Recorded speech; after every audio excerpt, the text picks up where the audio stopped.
Thank you for joining me again this evening. Not a problem. It's always nice to be here. You are the president of the Associated Students of MJC. Yes. Did I get that title proper this time, or did I leave out a word? No. No, you got it right this time. Oh, okay. It's only taken me about 4 times now. That's right. Now, over there at MJC, you have you've started the election process for the new president. Mm-hmm. And I think last of the school, time, yes.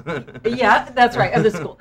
Last time you were here, we talked about there were 4 people who had put in their request to run for that office. Mm-hmm. But since then, just a few weeks later, here we are, and it sounds like the chancellor has opened up that opportunity again. Correct.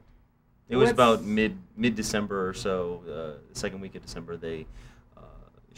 The chancellor sent out a letter to the district stating that she was going to reopen for candidates to apply for the president position of MJC. I mean, and she didn't really give any specifics on why she did that, or maybe she didn't care for the candidates, or she didn't feel they were qualified.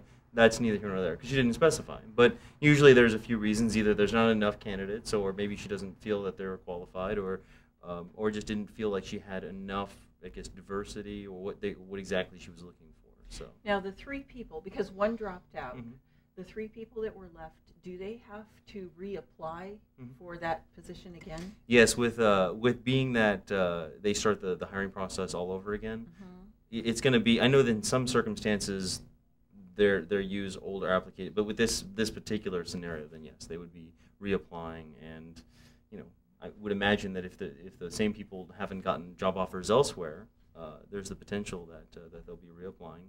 And I would say that I'm looking forward to probably seeing some familiar faces in the same same job market pool there.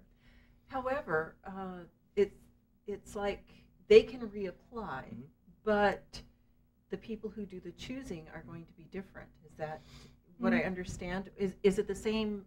It can be. Choosing committee, is that what it's called? Well, the committee would be reopened, and sometimes there are going to be similar people. Like, for instance, with Associated Students of Modesto Junior College.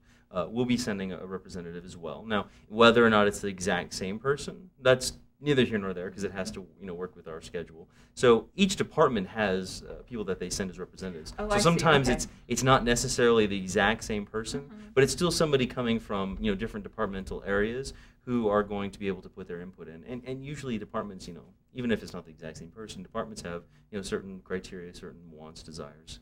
So it'll be students. In our case, we know what we're looking for, and there's not a large not large differences of opinions as far as what we're looking for. So each section of the school can send their rep to the. Is it called an election committee? Is that what it's called? They call it a hiring committee. Okay. So it's not it's not election necessarily. It is still a hiring process, even though it's called the president of Modesto Junior College. Kind of in the mode for all the elections, I guess. Yeah, exactly. Gearing up for that. So yeah. So it's not necessarily an election, but it is a hiring committee where they go through all the different criteria. They ask questions. They do interviews, and then of course then they pick usually the top 4, depending on how big the pool is. The chancellor will oftentimes say, well, I want 4 people, or I want 3 people, or I want 5. And then they send those names on to the chancellor, and the chancellor makes, of course, the final decision there. How many people usually apply for that position? Oh, wow. We've had, and not just for the president, because I know the president's been kind of an open seat for quite some time. Anytime we do that, you have the range of anywhere between 8 candidates, which for the president's position, probably not necessarily the most accurate. That's probably pretty low. So you can have anywhere up to 30 different applicants apply for a position there at MJC, because it's not just opened up to the local community. We have most of our applicants are from out of state, so they come here and they apply for the position, or some are in state. So it just depends. How come there is an open position? How come there is an open position? Well, you knew I was going to ask this. Yes, we've had kind of and I can't even hope to imagine what the issues on MJC's campus were before I was there in fall of 2009. But I know we've had a revolving door, as it were, when it comes to the president's position. So we've had issues where we've had interim presidents. We've had a president who came in, President Lowenstein came in. Obviously, there was some obvious differences of opinion of how things should be done on campus.